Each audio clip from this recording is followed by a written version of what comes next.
Hello friends, brothers and sisters, ako po si Lawrence. Tara na sa landas ng pag-asa.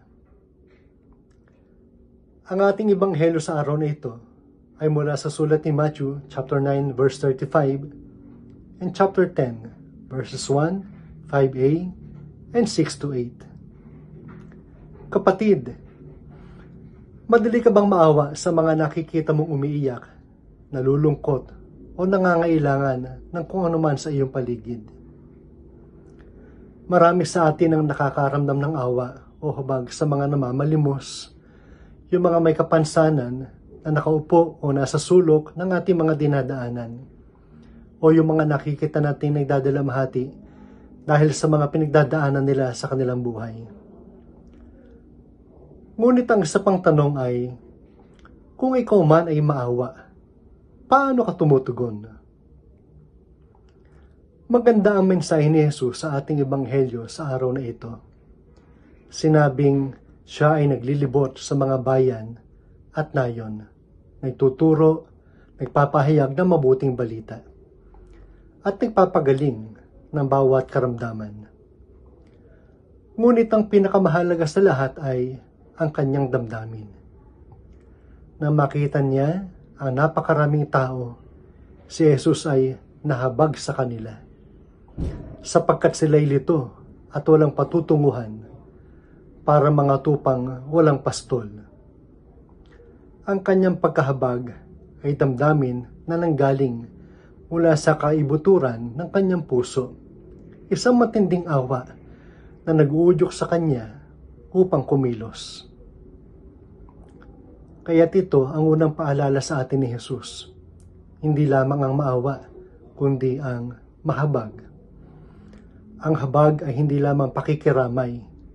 Ito ay pakiramdam ng pagdurusa ng iba na humahantong sa paggawa ng isang bagay.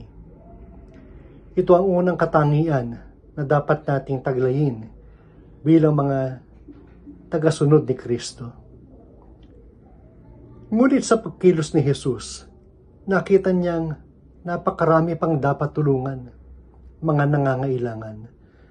Kaya't sinabi niyang, marami ang aanihin, ngunit kakaunti ang manggagawa. At pagkatapos, sila'y kanyang sinugo, ang kanyang mga tagasunod.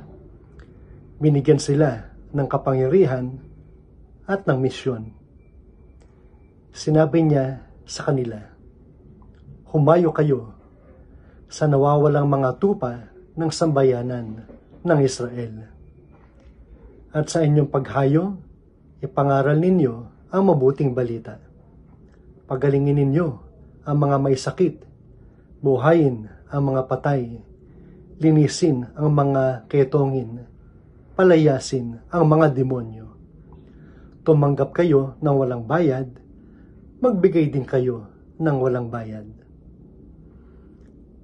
Ang pangalawang paalala sa atin ni Jesus ay ang pagmimisyon. Ang ating habag ay dapat maging simula ng ating misyon.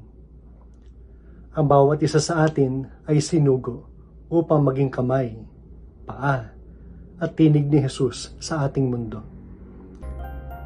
Hindi tayo dapat matakot. Mayroon tayong mandato at kapangyarihan mula sa Diyos upang dalhin ang kanyang pagmamahal at pagpapagaling sa mga nangangailangan. Dahil ang ating Diyos ay Diyos ng habag at lahat tayo ay kanyang misyon. Amen. Kung kayo po ay na-bless ang video na ito, maaari po ninyong i-click ang like and share, Landas ng Pag-asa.